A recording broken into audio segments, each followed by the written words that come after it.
नमस्कार दोस्तों, स्वागत है आपका हमारे YouTube चैनल जरदारी क्लासेस में। दोस्तों, इंडियन हिस्ट्री का आज ये चौथा लेक्चर है दोस्तों, और आज हम यहाँ पे बात करेंगे जैन धर्म के बारे में। यहाँ से भी दोस्तों एग्जाम में कई प्रकार के क्वेश्चन बनते हैं, तो जैन धर्म से संबंधित जो भी क्वेश्चन एग्जाम में बन सकते हैं वो हम यहाँ पर डिटेल्स में चर्चा करेंगे। तो चलिए दोस्तों, आज का लेक्चर शुरू करते हैं। जैन धर्म। अब देखो, जैन धर्म से सबसे पहले सवाल ये बनता है कि जैन धर्म की स्थापना किसने की है। तो जैन धर्म के संस्थापक है दोस्तों, जैन धर्म के प्रथम तीर्थकर हुए ऋषभदेव। तो इनको जैन धर्म का संस्थापक माना जाता है। जैन धर्म का संस्थापक कौन है? ऋषभदेव। जैन धर्म में अब तक कुल 24 तीर्थकर हुए हैं, जिनमें प्रथम तीर्थकर कौन थे? ऋषभदेव। और ऋषभदेव ने जैन धर्म की स्थापना की है। अब यहाँ पे जो प्रथम तीर्थकर है ऋषभदेव, और एक जैन धर्म के जो आपके 22वें तीर्थकर थे, ये मोस्ट इंपोर्टेंट क्वेश्चन बनता है। 22वें तीर्थकर कौन थे? अरिष्टनेमी। अरिष्टनेमी। तो जैन धर्म के प्रथम तीर्थकर ऋषभदेव और 22वें तीर्थकर अरिष्टनेमी का उल्लेख मिलता है ऋग्वेद में। तो क्वेश्चन इस प्रकार से बनता है कि जैन धर्म के कौन से तीर्थकर का उल्लेख मिलता है ऋग्वेद में? तो वो मिलता है प्रथम तीर्थकर ऋषभदेव का और 22वें तीर्थकर अरिष्टनेमी का। अब सर्वाधिक जो क्वेश्चन बनते हैं वो एक तो प्रथम जो तीर्थकर है ऋषभदेव से बनते हैं, 23वें तीर्थकर हैं पार्श्वनाथ, इनसे बनते हैं, और जो अंतिम तीर्थकर हैं 24वें तीर्थकर वर्धमान महावीर, वहां से बहुत ज़्यादा क्वेश्चन बनते हैं। अगर हम ऋषभदेव की बात करें जो कि जैन धर्म के संस्थापक है, इनको आदिनाथ के नाम से भी जाना जाता है। जैन धर्म के ऐसे तीर्थकर जिनको आदिनाथ कहा जाता है वो कौन है? यहाँ पे ऋषभदेव हैं। ऋषभदेव के बाद यहाँ पे दूसरे तीर्थकर हुए अजितनाथ। तृतीय जो तीर्थकर हुए वो हुए थे संभवनाथ, और चतुर्थ जो तीर्थकर हुए थे अभिनंदन। उसके बाद 22वें तीर्थकर के बारे में मैंने आपको बता दिया, जिनका उल्लेख ऋग्वेद में मिलता है, अरिष्टनेमी। और 23वें तीर्थकर हुए जैन धर्म में पार्श्वनाथ। तो इनसे भी क्वेश्चन कई बार बनते हैं। अब देखो, जो 23वें तीर्थकर है पार्श्वनाथ, इनको जैन ग्रंथ में पुरुषद नियम भी कहा गया है। क्या कहा गया है? पुरुषद नियम। ये इनको जैन ग्रंथों में भी कहा गया है। इन्होंने गृह त्याग किया था 30 वर्ष की उम्र में। 30 वर्ष की उम्र में पार्श्वनाथ ने भी क्या कर दिया? गृह त्याग कर दिया था। और उसके बाद इन्होंने तपस्या कहाँ की? क्वेश्चन बनता है कि पार्श्वनाथ ने तपस्या कहाँ की? समेध पर्वत, जो कि कहाँ स्थित है? आपका झारखंड में स्थित है। 30 वर्ष की उम्र में गृह त्याग करने के बाद इन्होंने तपस्या की समेध पर्वत, झारखंड में स्थित है, यहाँ पर इन्होंने अपनी तपस्या की थी। उसके बाद पार्श्वनाथ ने, जब पार्श्वनाथ को ज्ञान प्राप्त हुआ, तो पार्श्वनाथ द्वारा प्रतिपादित 4 महाव्रतों के बारे में मोस्ट इंपोर्टेंट क्वेश्चन दोस्तों ये बनता है। 4 महाव्रत है जो जैन धर्म के, ये किसने प्रतिपादित किए थे? सत्य, अहिंसा, अपरिग्रह और अस्तेय, ये किसने दिए थे? पार्श्वनाथ ने दिए थे। और अब देखो, पार्श्वनाथ की अगर हम जीवन की बात करें तो इनके पिता का नाम था, कई बार यहाँ से भी क्वेश्चन बनते हैं। पार्श्वनाथ के पिता का नाम था अश्वसेन, माता का नाम था वामादेवी। जो ये अश्वसेन थे, ये कौन थे? तो ये थे दोस्तों यहाँ पे काशी के राजा। काशी के राजा थे अश्वसेन, इनके पुत्र थे पार्श्वनाथ।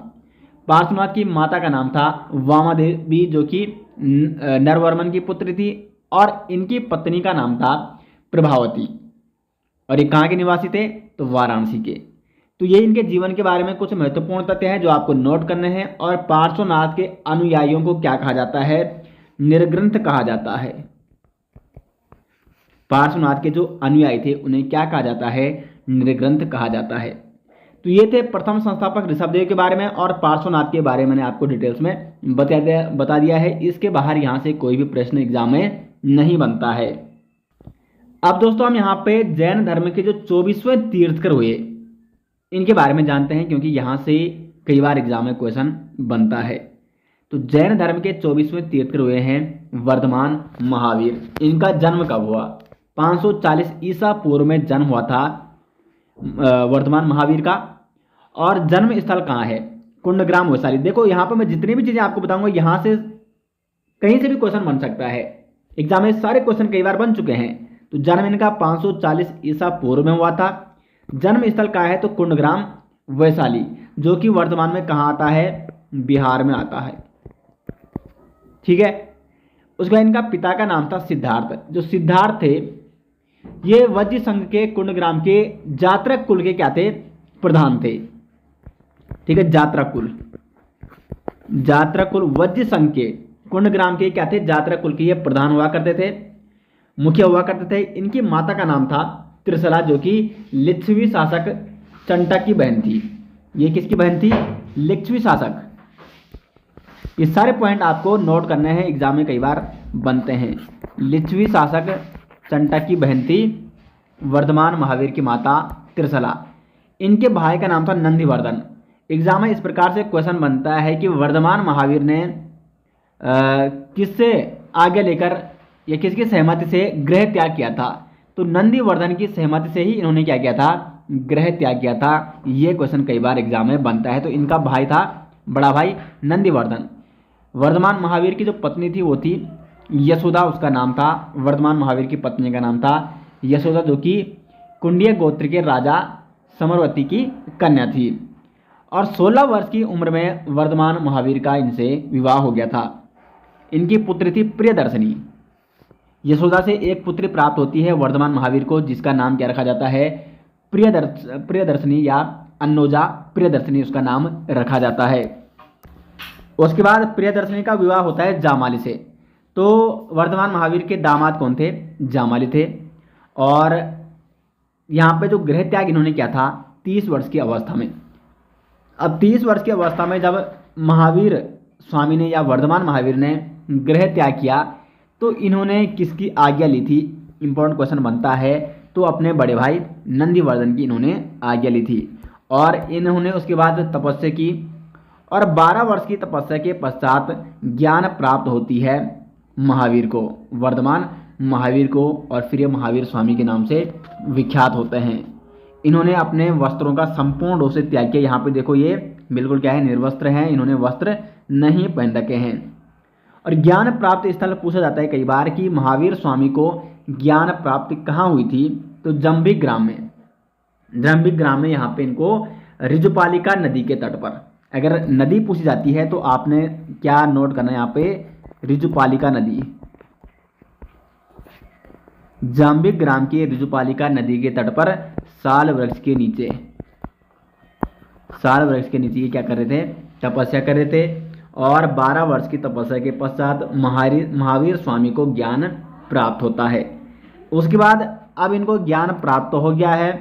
अब इन्होंने अपना उपदेश देना शुरू किया और इन्होंने अपना जो प्रथम उपदेश दिया, एग्जाम में ये भी पूछा जाता है कि महावीर स्वामी ने अपना प्रथम उपदेश कहाँ दिया था, राजगृह या राजगीर भी इसको कहा जाता है। तो ऑप्शन में अगर राजगीर भी आ गया है राजगृह की जगह तो आपको कंफ्यूज नहीं होना है। तो राजगृह यानी राजगीर में वितुलांचल पहाड़ी पर इन्होंने ज्ञान दिया था। किस भाषा में अपना इन्होंने ज्ञान दिया था, प्राकृत भाषा में। ज्ञान उपदेश किस भाषा में दिया था, प्राकृत भाषा में। और इनके जो प्रथम अनुयायी बने वो कौन बने, अनुयायी मतलब शिष्या, तो वो बने जामाली, जो कि इनके दामाद हुआ करते थे। यानी इनके स्वयं के दामाद जामाली इनके प्रथम अनुयायी या शिष्य बने थे। प्रथम जैन भिक्षुणी कौन थी, तो चंदना थी। ये भी मोस्ट इंपोर्टेंट क्वेश्चन कई बार पूछा जाता है। प्रथम जैन भिक्षुणी चंदना, जो कि अंग महाजनपद की राजधानी उस समय हुआ करती चंपा। तो वहाँ के नरेश दधिवाहन की पुत्री थी चंदना, और चंदना जो कि प्रथम जैन भिक्षुणी थी। तो ये क्वेश्चन भी कई बार दोस्तों एग्जाम में पूछा जाता है कि प्रथम जैन भिक्षुणी कौन थी, तो वो थी चंदना। और प्रथम अनुयायी जिन्होंने जैन जो कि महावीर स्वामी के शिष्य या अनुयायी बने थे वो थे जामाली, जो उनके दामाद थे।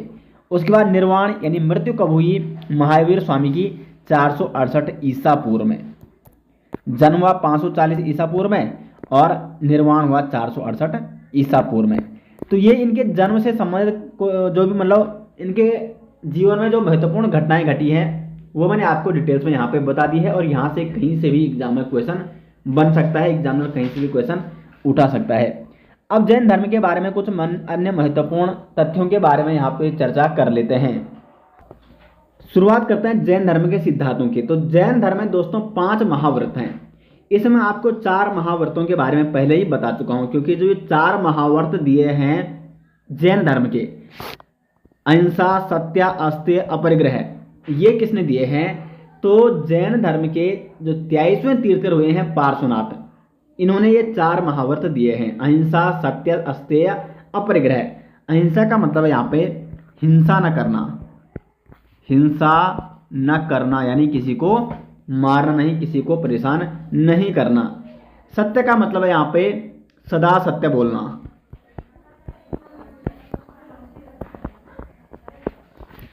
अस्तेय का मतलब है यहाँ पे कभी चोरी नहीं करना, चोरी नहीं करना, ठीक है। और अपरिग्रह का मतलब है यहाँ पे कि अधिक संपत्ति अर्जित नहीं करना, मतलब एक लिमिटेड ही संपत्ति, जितनी आपको जरूरत है उतनी ही आपको अर्जित करनी है। ऐसा नहीं कि आप बेफालतू में क्या कर रहे हैं, संपत्ति अर्जित नहीं करना, ठीक है। और उसके बाद देखो ये चारों महाव्रत किसने दिए हैं? ये चारों महाव्रत दिए हैं पार्श्वनाथ ने। और इनमें से जो अंतिम यहाँ पे जो 5 महाव्रतों में जो अंतिम महाव्रत है ब्रह्मचर्य, ये इंपॉर्टेंट है कि ये किसने दिया था? ये दिया था महावीर स्वामी ने। और ये महाव्रत का मतलब होता है इंद्रियों को, या ब्रह्मचर्य का मतलब क्या होता है? इंद्रियों को वश में करना, यानी मन में जो भी आवेग, जो संवेग उठ रहे हैं उन पर नियंत्रण पाना। तो ब्रह्मचर्य ये वाला महाव्रत किसने दिया था? ये सिद्धांत किसने दिया था ब्रह्मचर्य का? तो ये दिया था महावीर स्वामी ने। बाकी अन्य जो 4 हैं ऊपर के, अहिंसा, सत्य, अस्तेय, अपरिग्रह, ये दिए थे पार्श्वनाथ ने। तो एग्जाम में सीधे इस प्रकार से भी क्वेश्चन बनता है कि जैन धर्म के कितने महाव्रत हैं? 5 महाव्रत हैं। निम्न में से बताइए कौन सा जो आपका महाव्रत है उन वो महावीर स्वामी ने इनमें से कौन दिया है? तो ब्रह्मचर्य का दिया है। इनका अर्थ ही मैंने आपको डिटेल्स में यहाँ पे बता दिया है। तो ये 5 महाव्रत हैं जैन धर्म के। यहाँ तक आपको कोई भी दिक्कत नहीं होनी चाहिए। उसके बाद जैन धर्म के त्रिरत्न हैं। देखो ये त्रिरत्न क्यों दिए गए हैं? आत्मा की उन्नति हेतु। आत्मा की उन्नति किस प्रकार से की जानी चाहिए उसके लिए ये तो ये कहा गया है कि मतलब इनका आपको पालन करना चाहिए। आपको अहिंसा यानी हिंसा नहीं करनी है, सदा सत्य बोलना है। अस्तेय का मतलब कि कभी भी चोरी नहीं करनी है। अपरिग्रह का मतलब कि संपत्ति अधिक अर्जित नहीं करनी है। और ब्रह्मचर्य यानी आपको इंद्रियों को वश में करना होगा। ये तो आपको बताया गया है कि ये आपको मतलब एक नियम के तहत बोला गया है, ऐसे आपको करना है। उसके बाद अगर आपको आत्मा की उन्नति करनी है तो उसके लिए क्या होना चाहिए? उसके लिए यहाँ पर त्रिरत्न दिए गए हैं जैन धर्म में। कौन कौन से हैं वो त्रिरत्न? कई बार ये पूछा जाता है एग्जाम में कि जैन धर्म के कितने रत्न हैं? तो त्रिरत्न हैं, सम्यक ज्ञान, सम्यक दर्शन और सम्यक चरित्र। अब ये सम्यक ज्ञान का मतलब क्या है? तो सम्यक ज्ञान का मतलब है शुद्ध ज्ञान की प्राप्ति, यानी मनुष्य को ज्ञानी होना अति आवश्यक है। क्योंकि अगर मनुष्य ज्ञानी नहीं है तो वो फिर अच्छे और बुरे में क्या नहीं कर पाएगा? अंतर नहीं कर पाएगा। और जब कोई व्यक्ति अच्छे और बुरे में अंतर ही नहीं कर पाता है तो उसको क्या पता, अगर वो कहीं पे गलत कर रहा है तो क्या उसको पता चल सकता है कि वो गलत कर रहा है या नहीं कर रहा है? तो इसलिए त्रिरत्नों में सबसे पहला जो रत्न है सम्यक ज्ञान, यानी शुद्ध ज्ञान की प्राप्ति होनी जरूरी है। और अगर शुद्ध ज्ञान नहीं है किसी को, अगर कोई अज्ञानी है तो अज्ञानता के कारण क्या होता है? मोह होता है, लोभ होता है, क्रोध आता है। तो इसलिए शुद्ध ज्ञान, सम्यक ज्ञान का मतलब है शुद्ध ज्ञान, शुद्ध ज्ञान प्राप्ति। उसके बाद दूसरा है सम्यक दर्शन। सम्यक दर्शन का मतलब होता है, देखो आपने ज्ञान तो पा लिया है, ज्ञान तो हर कोई पा लेता है, लेकिन उसको अपने जीवन में भी आपको क्या करना है? उतारना है। उस ज्ञान के अकॉर्डिंग आपको क्या करना है? मतलब अपने जीवन में उसको उतारना है। जो भी आप करते हो उस ज्ञान के अनुसार आपको करना है। अब कई होते हैं ज्ञानी मनुष्य तो होते हैं लेकिन उनमें बहुत घमंड होता है, लोभ लालच होता है, तो ऐसा आपको नहीं करना है। तो कुल मिला के इस ज्ञान को जीवन में उतारना, उस ज्ञान के दर्शन करने, जीवन में उतारना। और तीसरा है सम्यक चरित्र। अब आपने जीवन में उतार लिया, लेकिन जो आप उतारे उसको आप आचरण में उसका कीजिए। आप में चरित्र दिखना चाहिए आपको कि हाँ आप क्या है, एक आप मतलब लगने चाहिए ना कि ये बिल्कुल क्या है। जब व्यक्ति, देखो कोई व्यक्ति अगर गलत काम नहीं करेगा तो सबको लगेगा कि ये व्यक्ति क्या है, बिल्कुल अच्छा चरित्र वाला है। तो सम्यक चरित्र यानी जो आपके अहितकर कार्य हैं, जो बुरे कार्य हैं उन पर आपने निषेध कर लिया है, और जो हितकारी कार्य है वो आपने अपने जीवन में उतार लिए हैं। आपके चरित्र में वो दिखने चाहिए। आपको अच्छा चरित्र, आपका अच्छा आचरण होना चाहिए, तो सम्यक चरित्र। तो ये त्रिरत्न आते हैं जैन धर्म में, इस प्रकार से आपको नोट करने हैं, ये कई बार एग्जाम में पूछे जाते हैं। उसके बाद अगर हम बात करें जैन धर्म के तीर्थकर और प्रतीक चिन्ह, तो ऋषभ देव के जो प्रतीक चिन्ह है वो है वृषभ यानी सांड। पार्श्वनाथ का प्रतीक चिन्ह क्या है? सांप है। महावीर स्वामी का प्रतीक चिन्ह क्या है? सिंह है यानी शेर है। ऋषभ देव का प्रतीक चिन्ह वृषभ हो गया, सांप किसका है? पार्श्वनाथ का, और सिंह किसका प्रतीक चिन्ह है? महावीर स्वामी का प्रतीक चिन्ह है सिंह।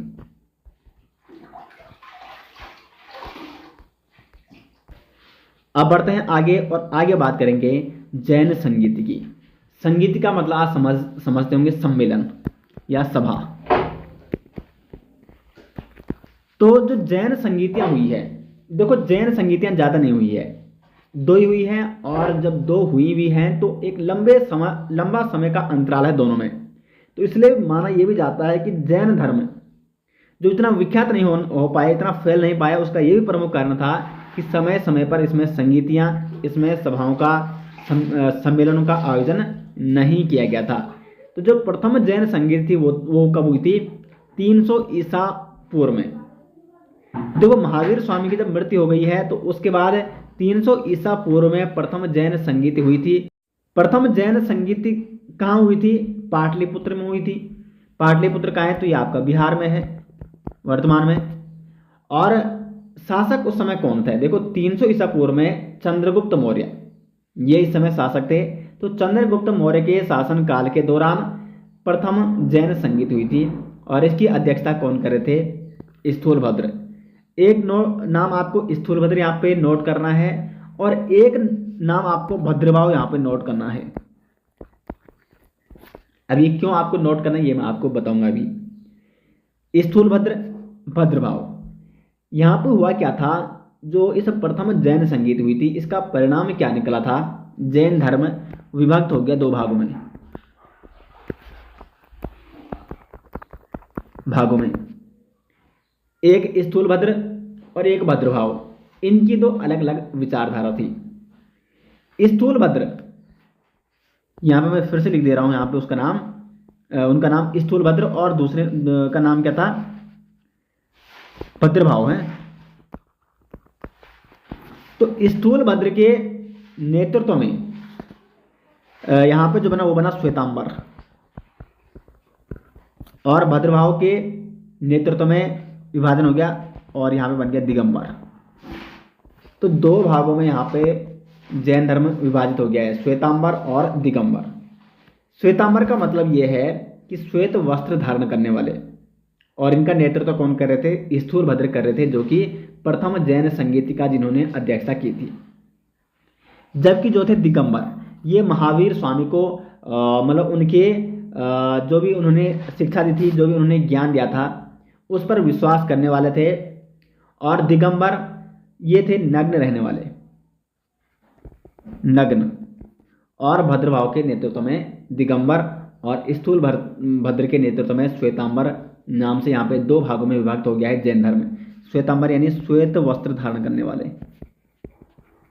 तो ये तो श्वेत वस्त्र धारण करते थे श्वेतांबर, जबकि दिगंबर ये नग्न रहते थे। और ये महावीर स्वामी, आपने देखा होगा महावीर स्वामी भी नग्न रहते थे। तो मूल रूप से उनकी शिक्षाओं में ये विश्वास करते थे। और इनका नेतृत्व कौन कर रहे थे? भद्रभाव, और श्वेतांबर का नेतृत्व स्थूलभद्र कर रहे थे। तो इस प्रकार से 2 भागों में विभाजन हो गया था जैन धर्म का, जब जैन धर्म की प्रथम संगीत हुई थी। तो प्रथम संगीति का परिणाम क्या निकला था? प्रथम संगीति में जैन धर्म 2 भागों में विभाजित हो गया था, दिगंबर और श्वेतांबर। उसके बाद जो द्वितीय जैन संगीत हुई, ये कहाँ हुई थी? तो द्वितीय जैन संगीति 512 ईस्वी में हुई। देखो लगभग कई सालों बाद, ये 300 ईसा पूर्व पहले हुई थी प्रथम जैन संगीति, और द्वितीय जैन संगीति ये हुई थी 512 ईस्वी में। द्वितीय जैन संगीति ये कहाँ हुई थी? तो वल्लभी, वर्तमान में गुजरात में स्थित है। और इसकी अध्यक्षता किसने की थी? देवर्षि क्षमाश्रमण। देवर्षि क्षमाश्रमण ने, जो कि एक श्वेतांबर आचार्य थे। देखो प्रथम जैन संगीत में श्वेतांबर और दिगंबर में बंट गया था। श्वेतांबर आचार्य थे देवर्षि क्षमाश्रमण, इनकी अध्यक्षता में द्वितीय जैन संगीत हुई थी 512 ईस्वी में। स्थान कहाँ है? वल्लभी गुजरात। और इसी जैन संगीत, जो ये द्वितीय जैन संगीत हुई थी, इसमें जो भी ग्रंथ बिखरे हुए थे जैन धर्म के, उनका संकलन किया गया। सबसे बड़ी क्या बात की गई इसमें, संकलन किया गया उनका, और संकलन करके उनका क्रमानुसार प्रणयन किया गया, संकलित किया गया, लिपिबद्ध उनको किया गया। तो जैन धर्म के जो भी ग्रंथ थे उनको एक साथ संकलित करने का जो कार्य किया गया था वो द्वितीय जैन संगीति में किया गया था। तो ये थी दोस्तों जैन संगीतों के बारे में। अब मैं आपको यहाँ पे कुछ विशेष तथ्य बताने वाला हूँ, महत्वपूर्ण विशेषताएं बताने वाला हूँ जैन धर्म की, जहाँ से कई बार एग्जाम में क्वेश्चन बनते हैं। विशेषता नंबर 1 यहाँ पे कि एक तो वर्ण व्यवस्था और जो वैदिक कर्मकांड थे उस समय। देखो वैदिक सभ्यता के बारे में मैंने आपको बताया था, ऋग्वैदिक सभ्यता और उत्तर वैदिक सभ्यता। उत्तर वैदिक सभ्यता जब मैंने आपको पढ़ाया था तो वहां पर मैंने साफ साफ कहा था कि उत्तर वैदिक सभ्यता में कर्मकांड और यज्ञ हवन ये सारे मतलब इसकी परंपराएं अधिक बढ़ गई थी। विश्वास और फिर वहां पे क्या देखने को मिलता था, जादू टोना टोटका, ये सब इस पे मतलब अंधविश्वास बढ़ गया था। तो इसीलिए यहाँ पे जैन धर्म की स्थापना का एक मुख्य कारण ये भी था, क्योंकि देखो जहाँ पे एक कुछ चीजें अति हो जाती है तो इसलिए यहाँ पे उसके बाद कुछ ना कुछ उसमें हानि आती, कुछ ना कुछ उसमें क्या थी, एक वर्ण व्यवस्था वहाँ पे देखने को मिलती, भेदभाव अधिक बढ़ गया था, स्त्रियों का सम्मान नहीं हो रहा था। तो इसलिए यहाँ पे कहीं ना कहीं जैन धर्म की स्थापना होती है। और जैन धर्म की विशेषता क्या थी, इसमें वर्ण व्यवस्था और वैदिक कर्मकांडों की बुराई को रोकने के लिए जैन धर्म की स्थापना की गई थी। वर्ण व्यवस्था रोकना, वर्ण व्यवस्था और कर्मकांड रोकना, इसमें ज्यादा देखने को नहीं मिलता है, नहीं वर्ण व्यवस्था देखने को मिलती है, नहीं कर्मकांड देखने को मिलते हैं। उसके बाद इन्होंने मूर्ति पूजा का विरोध किया। उत्तर वैदिक काल में आप देखते होंगे मूर्ति पूजा अत्यधिक बढ़ गई थी। मूर्ति पूजा का विरोध। नंबर 3 क्या है, पुनर्जन्म में विश्वास रखते थे। पुनर्जन्म में विश्वास, लेकिन जैन धर्म कैसा था, अनेश्वरवादी था, यानी ईश्वर को नकारा था। तो ये हो जाएगा अनेश्वरवादी। देखो पुनर्जन्म को मानते थे, इस पर विश्वास करते थे, लेकिन अनेश्वरवादी यानी ईश्वर को इन्होंने नकारा था। तो ये कुछ महत्वपूर्ण विशेषताएं थी जैन धर्म की। अब देख जैन धर्म के तीर्थंकरों की जीवनी हमें मिलती है कल्पसूत्र में। कल्पसूत्र, और इस कल्पसूत्र की रचना किसने की थी, तो ये की थी भद्रबाहु ने। भद्रबाहु जिसके नेतृत्व में, देखो भद्रबाहु कौन था, जिसके नेतृत्व में दिगंबर अलग हुए थे। श्वेतांबर तो स्थूलभद्र के नेतृत्व में थे, अलग हुए थे। दिगंबर किसके नेतृत्व में अलग हुए थे, भद्रबाहु के नेतृत्व में। तो इस भद्रबाहु ने यहाँ पे कल्पसूत्र नामक ग्रंथ की रचना की, जिसमें जैन धर्म के तीर्थंकरों की जीवनियां मिलती है। तो दोस्तों ये कुछ महत्वपूर्ण तथ्य थे जैन धर्म के बारे में जो मैंने इस वीडियो में आपको बता दिए हैं। तो उम्मीद करते हैं दोस्तों जैन धर्म से संबंधित यहाँ पे आपका कोई भी प्रश्न नहीं छूटेगा। और आपको अगर वीडियो पसंद आई है तो वीडियो को लाइक और शेयर जरूर करें। आपको हमारे यहाँ पे ये इंडियन हिस्ट्री वाली सीरीज कैसी लग रही है कमेंट बॉक्स में अपनी राय जरूर दें। मिलते हैं दोस्तों नेक्स्ट के साथ, तब तक के लिए धन्यवाद।